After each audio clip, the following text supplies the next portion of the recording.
बेटा एक क्वेश्चन 4 देखिए पहले। ए सेट है हमारे पास, क्वेश्चन 4।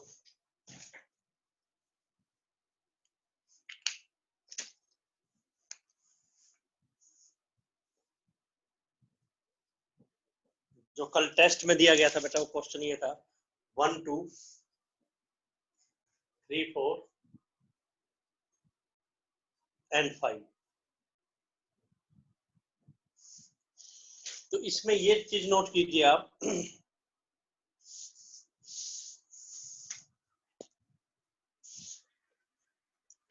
इसके अंदर टोटल नंबर ऑफ एलिमेंट्स जो हमारे पास हैं वो 4 हैं बेटा। तो ये कलेक्शन है, इस कलेक्शन के अंदर हमारे पास 4 एलिमेंट हैं। एक तो 1 है, 4 मेंबर्स हैं। कौन कौन से?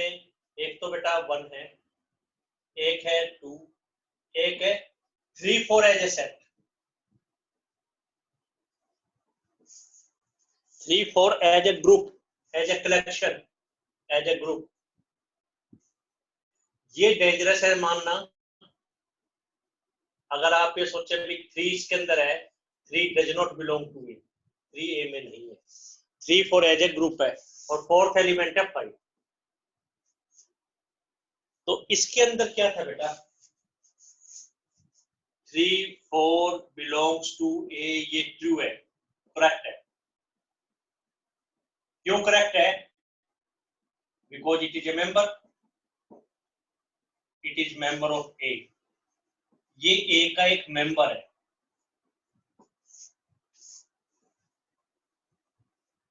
और बेटा 3 4 सबसेट ऑफ ए, ये ट्रू है, करेक्ट है। क्यों? 2 ब्रैकेट लिखने का मतलब ये नहीं कि एक ब्रैकेट को आप रिमूव कर दो। बोले जी 10th के अंदर तो हमने ये किया था कि 2 ब्रैकेट है तो सिर्फ 3 4 रहने दे। इसका क्या मतलब है? This is a set having one set as 3 4। ये एक सेट है जिसके अंदर एक सेट है 3 4। ये इसका सबसेट इसलिए है, इसके अंदर जो एलिमेंट है वो ए में बिलोंग करते हैं। अगर हम कहें 3 4 सबसेट ऑफ ए, ये गलत है। फर्स्ट पॉइंट ये, सेकंड ये, थर्ड एंड फोर्थ। आपको बेटा कोई डाउट है इन 4 पॉइंट्स में तो आप पूछिए। 1 2 3 4 के अंदर कोई प्रॉब्लम है मतलब ये आपको क्लियरिटी होनी चाहिए। 1 2 3 4 एंड 5, तो ये आपको अच्छे ढंग से समझ में आना चाहिए। इसमें बेटा कोई डाउट है तो आप पूछे कोई पॉइंट। मिसलेनियस एक्सरसाइज हम स्टार्ट करेंगे, मिसलेनियस एग्जांपल्स तक आपको कोई डाउट है तो वो पूछे नंबर आप। डाउट किसी बच्चे का नहीं रहना चाहिए, कोई डाउट है तो आप पूछे। कोई भी प्रॉब्लम है तो आप डिस्कस कीजिए बेटा। कल जो टेस्ट था बेटा वो सेटिस्फैक्टरी था आप लोगों का। जो टेस्ट हमने चेक किया सबने बहुत अच्छे ढंग से मेहनत की हुई थी। एक आध क्वेश्चन में बच्चा कोई डिस्टर्ब हो गया, एक दो बच्चे लक्षिका के पूरे मार्क्स थे फुल। तो लेकिन कल का टेस्ट सेटिस्फैक्टरी था, तो टीचर को भी उससे कॉन्फिडेंस मिलता है बेटा। तो अभी बहुत स्लो कर रहे हैं ताकि आप हमें समझ पाए। धीरे धीरे स्पीड और करेंगे। नया चैप्टर स्टार्ट करेंगे 3-4 दिन में। अभी ये, फिर मिसलेनियस एक्सरसाइज के क्वेश्चन करवा रहे हैं, फिर पावरफुल असाइनमेंट करवाएंगे, फिर नेक्स्ट चैप्टर पे स्विच ओवर करेंगे। अभी बेटा मिसलेनियस एग्जांपल्स तक आपको कोई डाउट है तो वो आप पूछ सकते हैं। मिसलेनियस एग्जांपल्स तक कोई डाउट नहीं, तो दैट मीनिंग बहुत अच्छा करवाया जा रहा है भाई, हैंड्स प्रूफ। एक्सरसाइज के क्वेश्चन आपको डिस्कस करते हैं बेटा। एक्सरसाइज के क्वेश्चंस, क्वेश्चन नंबर 1 देखिए बेटा। क्वेश्चन 1 मिसलेनियस के क्वेश्चंस आपको बता रहे हैं। क्वेश्चन फर्स्ट सेकंड थर्ड ऐसे आपको करवा रहे हैं बेटा, मिसलेनियस एक्सरसाइज। और आपको बताया गया बेटा मिसलेनियस एक्सरसाइज वेरी इंपॉर्टेंट हर एक चैप्टर की। मिसलेनियस एक्सरसाइज वेरी इंपॉर्टेंट है जो आपको अच्छे ढंग से करनी है, और मिसलेनियस में थोड़ी सी मेहनत भी है। बताते हैं बेटा आपको। फर्स्ट क्वेश्चन मिसलेनियस एक्सरसाइज का, आपको बेटा 4 सेट्स दे रखे हैं ABCD, आपको ये बताना है कौन सा किसका सबसेट है।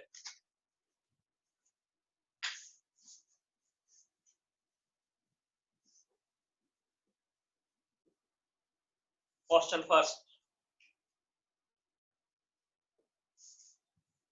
क्वेश्चन फर्स्ट इज कह रहा है ए सेट के अंदर एलिमेंट है x such that x real number है, बिलोंग्स टू रियल, एंड मतलब and x square minus 8x plus 12 equal to 0 है। ट्रिक आपको ये बताई गई है कि आपको रूल फॉर्म को रोस्टर फॉर्म में लिखना है, टेबुलर फॉर्म में लिखना है। तो मान के चल रहे हैं इसके फैक्टर आप बहुत इजीली कर पाएंगे, x minus 6 x minus 2, middle term को स्प्लिट करके माइनस 6 x माइनस 2 x करके। x एक ऐसा नंबर है जिसमें x square minus 8x plus 12 0 है, तो इसमें x के दो आंसर आगे 6 और 2, तो इसमें दो एलिमेंट है। तो ट्रिक ये है कि रूल फॉर्म जो दे रखी है, तो पहले आप ये देखिए उसमें एलिमेंट है कौन कौन से। बी सेट आपको दे रखा है 2 4 6, तो हर एक एग्जांपल क्वेश्चन स्पेशली इस बुक का तो अच्छे ढंग से थोड़े से एक्स्ट्रा क्वेश्चन 2 4 6 सेट यानी इवन नंबर से ही, और डी सेट दे रखा है बेटा 6, तो कह रहा है कौन सा किसका सबसेट है ये बताना है। तो शुरू से स्टार्ट हो जाओ, ए से, ए को बी सी डी के साथ रिलेट करें, ए से स्टार्ट होके बी सी डी के साथ रिलेट करें, ए से स्टार्ट हो जाए बी सी डी के साथ इसको कंपेयर करें, ए से स्टार्ट होके बी सी डी के साथ कंपेयर करना है। तो आप देखें 2 6 है, 2 6 इसमें भी है, इसमें भी है, इसमें नहीं है, तो A is a part of B, subset of B, A is subset of C. B से स्टार्ट हो जाए, बाकी सबके साथ करें, ए के साथ तो हो ही चुका, बी और सबके साथ, बी इसका नहीं है, इसका सबसेट है, बी इज सबसेट ऑफ सी। ए से स्टार्ट करें, बी से स्टार्ट करें तो बी सी का सबसेट है, सी से स्टार्ट करें, सी किसका सबसेट है, 6 सबके अंदर है, तो सी सब में है, सी ए में भी है, सी बी में भी है, डी डी ए का भी पार्ट है, डी बी का भी पार्ट है, और डी सी का भी पार्ट। शुरू हो गया, ए बी सी किसी का भी पार्ट नहीं। कोई डाउट तो बोलना, ये फर्स्ट स्टेप ये तो दे ही रखा था, चलो second third fourth fifth number पूछे बेटा, कोई प्रॉब्लम है तो, किसी बच्चे को कोई प्रॉब्लम है तो पूछ सकते हैं। नेक्स्ट सेकंड क्वेश्चन देखिए बेटा, फिर सेकंड क्वेश्चन नोट कर लीजिए, नोट्स का पीडीएफ भेजा हुआ है, नोट्स पीडीएफ में भी आप देख सकते हैं, NCERT notes PDF. Second question कह रहा है इसमें से कौन सा ट्रू है और कौन सा फॉल्स है, एग्जांपल की हेल्प से ये डिसाइड कीजिए। स्टेटमेंट्स दे रखी हैं, कौन सी स्टेटमेंट ट्रू है और कौन सी फॉल्स है, इसको हमें एग्जांपल्स की हेल्प से चेक करना है। तो first part, second question first part करते हैं बेटा explain. Second question first part,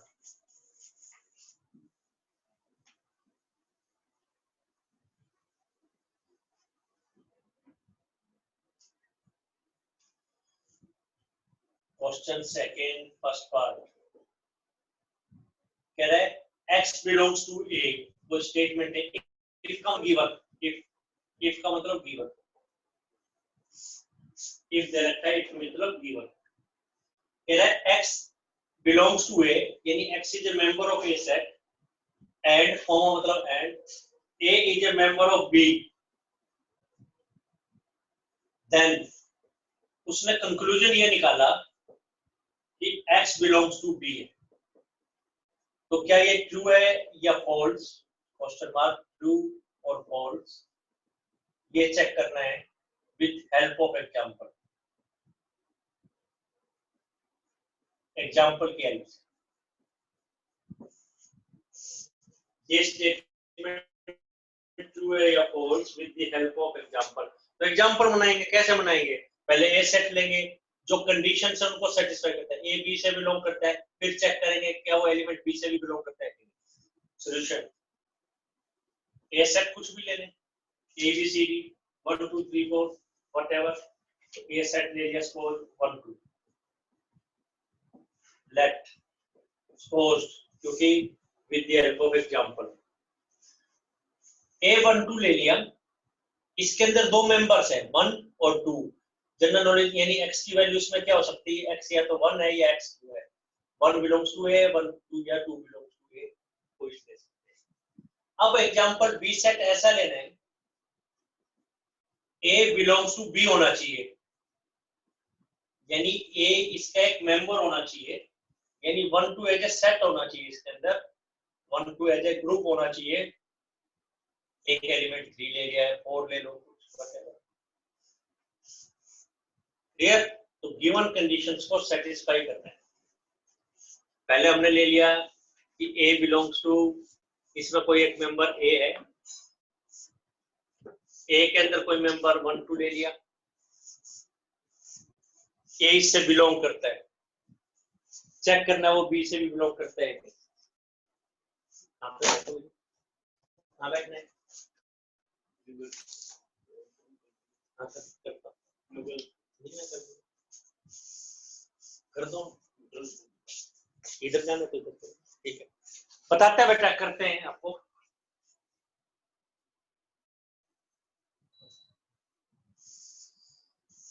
तो चेक करेंगे बेटा, अब देखिए 1 belongs to A belongs to B है, but 1 does not belong to B। 1 B में नहीं है, B में तो 3 ही एलिमेंट है, 1 2 एज ए ग्रुप, 3 and 4, तो गिवन स्टेटमेंट इज फॉल्स। जो स्टेटमेंट दे रखी है वो फॉल्स है।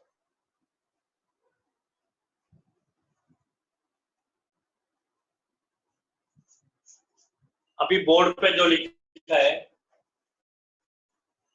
1 2 3, 1 2 3 में आपको कोई प्रॉब्लम है तो आप नंबर बोलिए बेटा।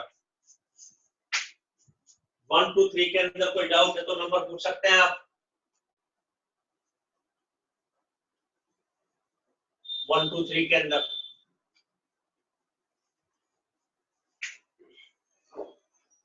और देखिए बेटा, जनरल नॉलेज,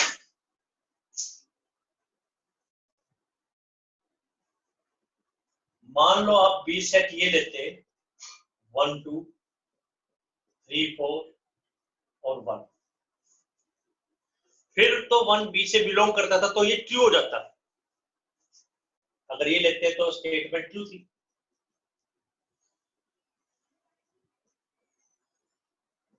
क्यों? 1 बिलोंग्स टू A है, A बिलोंग्स टू B है, एंड 1 बिलोंग्स टू B भी है, बट ट्रू थी।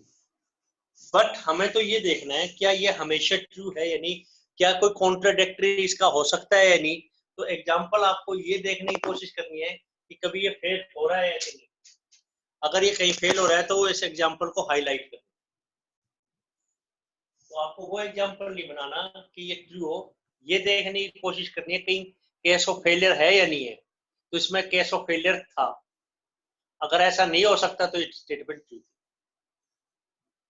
कोई कंफ्यूजन? सेकंड पार्ट देखें बेटा, फिर सेकंड पार्ट कह रहा है ए बी का सबसेट है। करते हैं बेटा second part. Second part is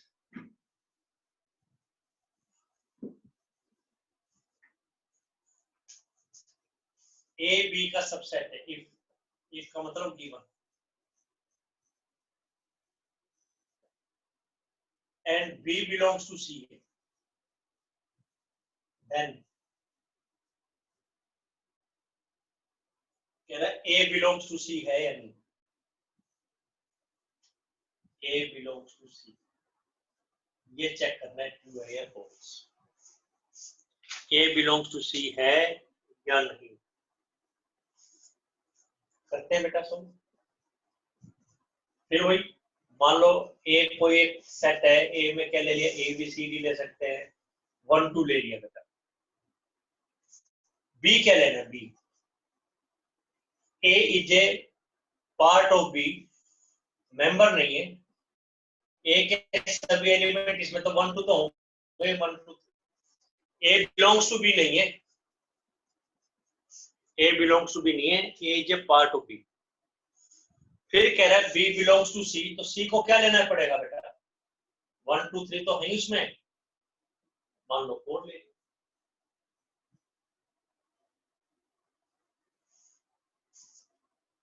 तो कह रहा है क्या ए बिलोंग्स टू सी है, चेक कीजिए देखो। अब आप कहेंगे A is subset of B, B belongs to C है, but A does not belong to C. A C से बिलोंग नहीं करता, क्यों, इसमें 1 2 as a set, 1 2 as a set इसमें नहीं है, इसमें तो 1 2 3 एज ए सेट है, तो स्टेटमेंट इज फॉल्स।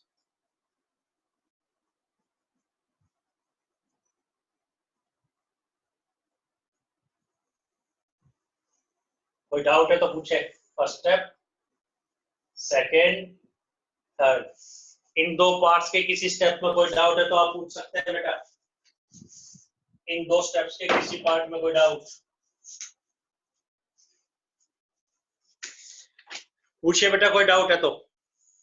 बाकी पार्ट करेंगे नेक्स्ट, थर्ड क्वेश्चन कर रहे हैं फिर हम।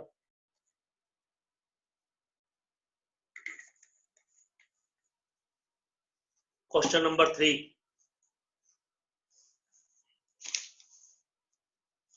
थ्योरम टाइप क्वेश्चन है बेटा, एक्सप्लेन करते हैं आपको। क्वेश्चन नंबर 3,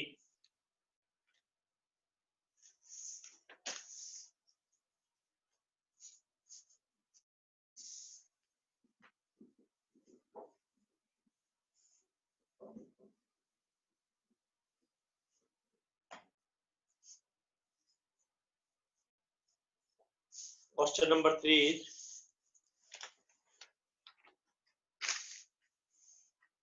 कह रहा है A union B, A union C के इक्वल है,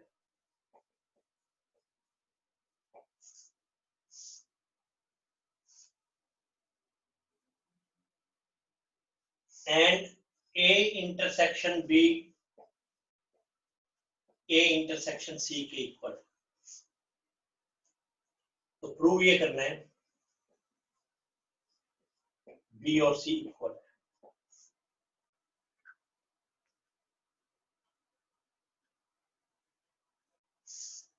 जनरल नॉलेज वो क्या कहना चाह रहा है, A union B equal to A union C है, तो इसका मतलब ये नहीं है ए कट गया और बी इक्वल टू सी आ गया। ये तो तभी होगा जब A union B A union C के इक्वल है और A intersection B A intersection C के इक्वल हो, दोनों इकट्ठे हो, तो यानी कैंसलेशन नहीं हो सकता।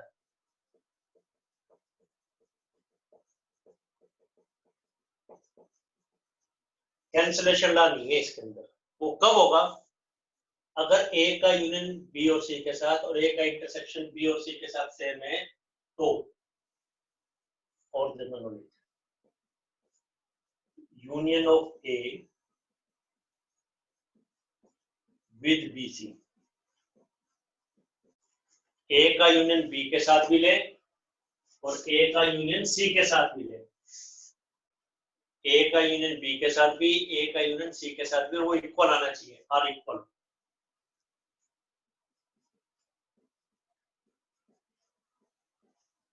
And simultaneously intersection of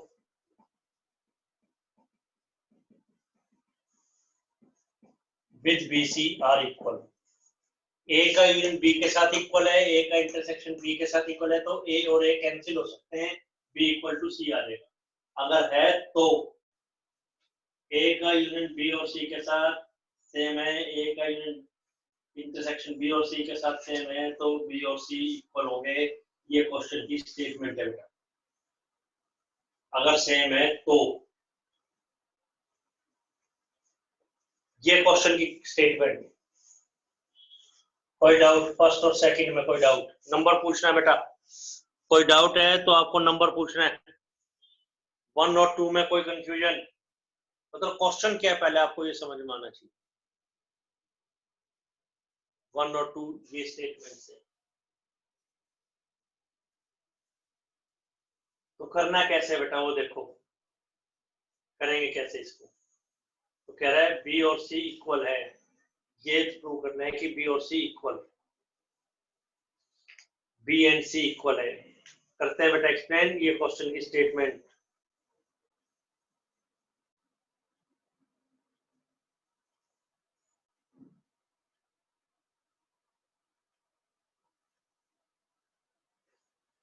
solution.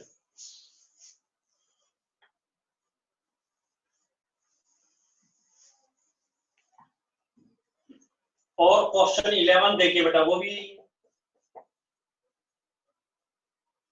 A intersection X equal to B intersection X equal to 5। इनमें कोई एलिमेंट कॉमन नहीं है, चाहे ना भी देता। A union X equal to B union X, यानी X का यूनियन और इंटरसेक्शन, X का यूनियन और इंटरसेक्शन AB के साथ सेम है। X का इंटरसेक्शन AB के साथ, X का यूनियन AB के साथ सेम है, तो X X कैंसिल हो जाता है। आपके पास क्या आना चाहिए? 2A equal to B।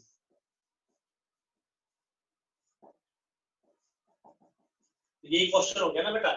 Figures का फर्क है, इसमें A का यूनियन B के साथ BC के साथ सेम है, इसमें X का यूनियन और इंटरसेक्शन AB के साथ सेम है।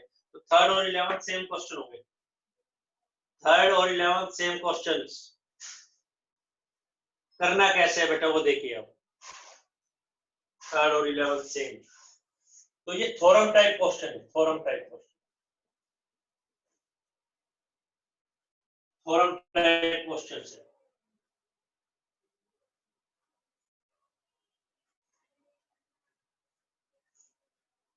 बताते हैं बेटा कैसे करना है।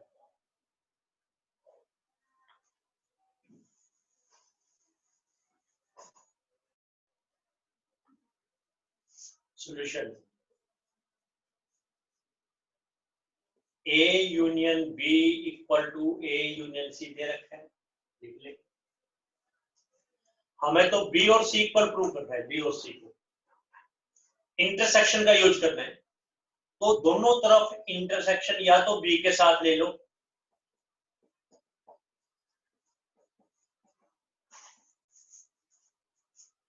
ये तो दे रखा है। B और C इक्वल प्रूव करना है, दोनों तरफ इंटरसेक्शन या तो B के साथ ले लो या C के साथ ले लो, जो प्रूव करना है। दोनों तरफ इंटरसेक्शन। अब देखो B A यूनियन B का एक पार्ट है, तो ये B के इक्वल ही आता है, because B is subset of A union B। आपको पता है सबसेट। तो इंटरसेक्शन क्या होगा? वो सबसेट होता है, कई बार बताया जा चुका है। सबसेट होगा तो सबसेट क्या है? बी ए यूनियन बी का एक पार्ट है, हमें पता है ए यूनियन बी का एक पार्ट बी उसका सबसेट होगा। तो दोनों का इंटरसेक्शन करेंगे तो सबसेट ही आंसर आएगा बी, तो इसका आंसर बी। और वेन डायग्राम से भी देखें आप, ए यूनियन बी तो पूरा हो गया, ये ए यूनियन बी है, तो B intersection A union B क्या होगा? बी के इक्वल ही होगा, तो ये बी के इक्वल है। इसको कैसे करना है? एक आपको डिस्ट्रीब्यूटिव लॉ बताया था, डिस्ट्रीब्यूटिव लॉ। डिस्ट्रीब्यूटिव क्या है? बी इंटरसेक्शन को ए के साथ भी लिख दें, बी इंटरसेक्शन को सी के साथ भी लिख दें, बीच में यूनियन है। बाहर इंटरसेक्शन है, अंदर यूनियन है। बी इंटरसेक्शन को ए के साथ भी लिखे, बी इंटरसेक्शन को सी के साथ भी लिखे।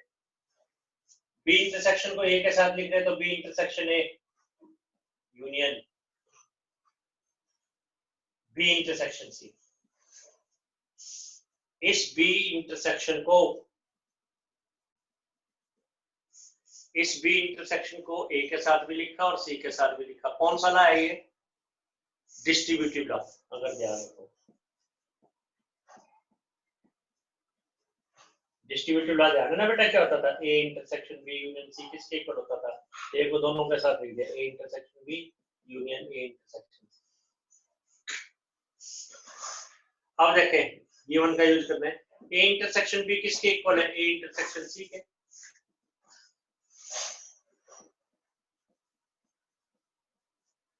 इंटरसेक्शन सी को कॉमन निकालने, A union B intersection C बच गया।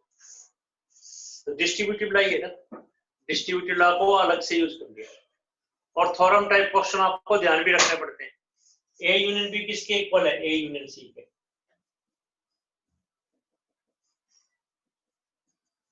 गिवन। अब सी इसका एक पार्ट है, सी इज सबसेट ऑफ ए। कोई भी चीज अपने यूनियन से कम ही होगी, तो इसका आंसर क्या आ जाएगा? सी आ जाएगा। हो गया प्रूफ, बी इक्वल टू सी। फिर से बताते हैं बेटा, ये फिर से एक्सप्लेन करते हैं, फिर से एक्सप्लेन करते हैं।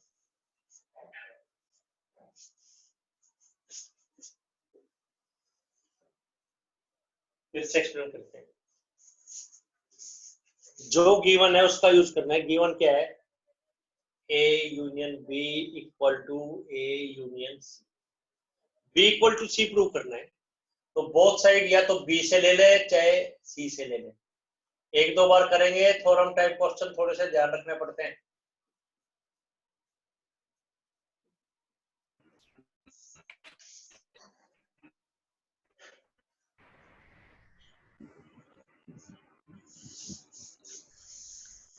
अब क्या होगा बेटा फर्दर?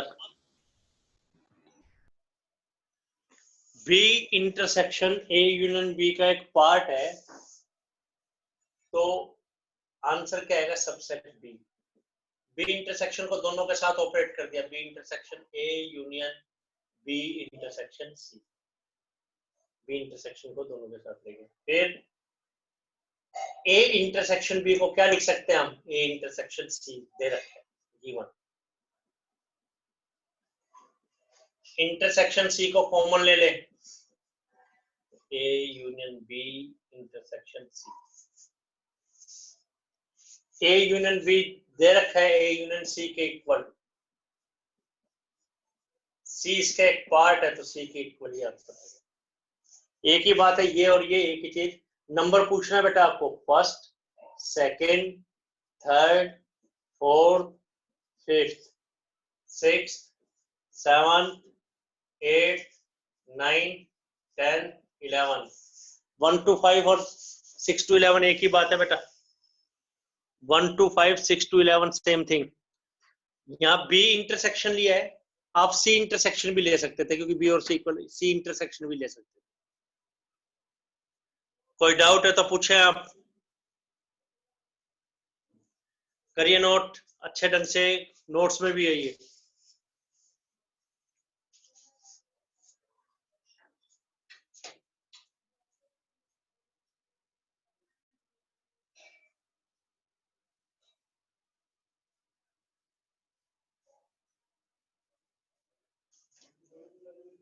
नेक्स्ट देखें बेटा,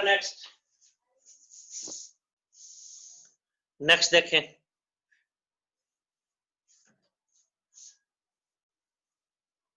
एक इसको सी के साथ भी करके दिखाते हैं। एक बार बेटा रीज्वाइन करेंगे आप, हमें रीज्वाइन करें, रीज्वाइन करें। फर्स्ट सेशन मीटिंग का खत्म हो रहा है, रीज्वाइन करें।